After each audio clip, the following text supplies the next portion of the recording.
नमस्कार। आज हम डीएलएड 2018 चतुर्थ बैच और डीएलएड 2019 के द्वितीय बैच के प्रशिक्षुओं के लिए हिंदी विषय के अंतर्गत प्रोजेक्ट वर्क सत्रीय कार्य के कुछ दिशा निर्देशों को लेकर उपस्थित हुए हैं। ये कार्य जो है एससीईआरटी निर्देशक महोदय के द्वारा सभी जिलों को दिए गए हैं। उसी क्रम में डायरेक्ट मैनपुरी के प्रशिक्षुओं के लिए भी इन 3 विषयों पर आपको अपने प्रोजेक्ट असाइनमेंट तैयार करने हैं। उसकी क्या विशेषताएं होंगी, क्या दिशा निर्देश होंगे, उसको मैं थोड़ा प्रकाश डालने का प्रयास कर रहा हूं। पहला टॉपिक है, आप देख रहे हैं कि स्थानीय लोक कथाओं का संग्रह। आपका एक विषय है स्थानीय लोक कथाओं का विषय, या स्थानीय जो महत्व के मुद्दे हैं उनका संग्रह करना है। तो आपको अपनी जो लोक कथा है, लोक कथा यानी लोक में जो प्रचलित कथाएं हैं, चाहे आपने बहुत सारी कथाएं सुनी होंगी, पंचतंत्र की कहानियों से लेकर के बैताल पचीसी और भी बहुत सारी कहानियां, तो उन जो लोक कथाएं हैं आप कुछ अपने से भी निर्माण कर सकते हैं। जरूरी नहीं कि जो पढ़ी पढ़ाई परिपाटी उसी पे चले। उनका संग्रह करना है न्यूनतम 5, कम से कम 5 होना अनिवार्य है। और A4 साइज पेपर पे आपको लिखना है अच्छे से। अगर आप चित्र वगैरह बनाते हैं तो और अच्छी बात है। और दूसरी बात है, दूसरा जो टॉपिक है, समाचार पत्र पत्रिकाओं के से कक्षा शिक्षण के लिए उपयोगी सामग्री का संकलन तैयार करना। आज आप देखते हैं कि पत्र पत्रिकाओं में बहुत सारे जो होते हैं एजुकेशनल मटेरियल्स छपते रहते हैं।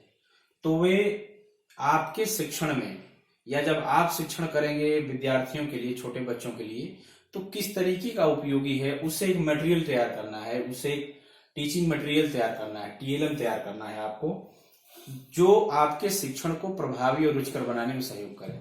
तो इस तरीके का आपको एक संकलन तैयार करना है। तीसरा है उच्चारण की शुद्धता हेतु ऑडियो वीडियो सामग्री तैयार करना, जिसकी समय अवधि 3 मिनट है। इसका मतलब यह है कि किस तरीके से किसी भाषा का जो उच्चारण है, प्रोनाउंसिएशन है, वो शुद्ध हो। उसमें हम कौन कौन सी विधियां, प्रविधियां और सिद्धांतों पे ध्यान रख कर काम करेंगे कि हम जो बालकों में अशुद्धियां आती हैं उच्चारण संबंधी, उसको दूर कर सकते हैं। इससे संबंधित एक वीडियो बनाना है या ऑडियो बनाना है, जिसकी समय अवधि 3 मिनट होगी। इन तीनों में से किसी एक पर, जिसपे आपको, ये ध्यान रखने की बात है, किसी एक पर आपको बहुत बेहतर से, जिसपे आप प्रेजेंट कर सकते हो अपने को, बनाना अनिवार्य है।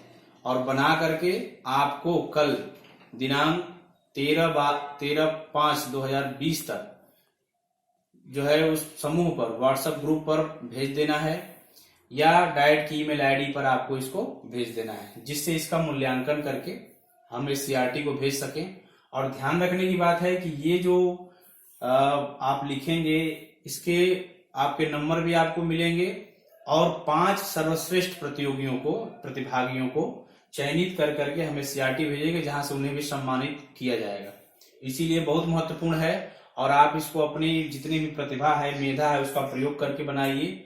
और दूसरी बात, जो सामग्री आप प्रयोग करें आपके घर में उपलब्ध हो। जरूरत नहीं उसको ज्यादा मार्केट से आप परचेज करें। कुछ यूजफुल जो चीजें हैं, इस तरीके की अनयूजफुल चीजें पड़ी हैं घर में, तो उनसे आपको क्रिएट करना है, बनाना है। बहुत ज्यादा उसमें मार्केट से खरीद करके नहीं ले आना है। आप घर पे कुछ सोचिए, क्रिएटिविटी अपनी दिखाइए, चित्र बनाइए, पेंसिल से तमाम चीजें काम हो जाएगा। दूसरी एक महत्वपूर्ण बात यह है कि आपके जो और सारे मटेरियल्स हैं, वो एससीईआरटी की एक ऑनलाइन क्लास है, तो आप उस पर भी जाकर के बहुत सारी चीजों को देख सकते हैं। आप साइट अगर चाहें तो नोट कर सकते हैं, SCERTonlineclass.in ये साइट है। इस पे भी बहुत सारे एससीईआरटी के द्वारा दिए गए निर्देश है, मटेरियल्स हैं, उनसे भी आप सहयोग ले सकते हैं। तो ये आपको करके अनिवार्य रूप से सबको भेजना है, क्योंकि ये आपके जो सत्रीय कार्य होते हैं, आपके जो सत्रांत की जो परीक्षाएं होती हैं, उसमें इसका नंबर जोड़ा जाता है। और आप जानते हैं कि सारी चीजें इस दौर में ऑनलाइन ही अभी चल रही हैं, तो आप बिल्कुल भी इसको अन्यथा न लेकर के पूरी ईमानदारी और मेहनत के साथ बना करके अवश्य भेज दें।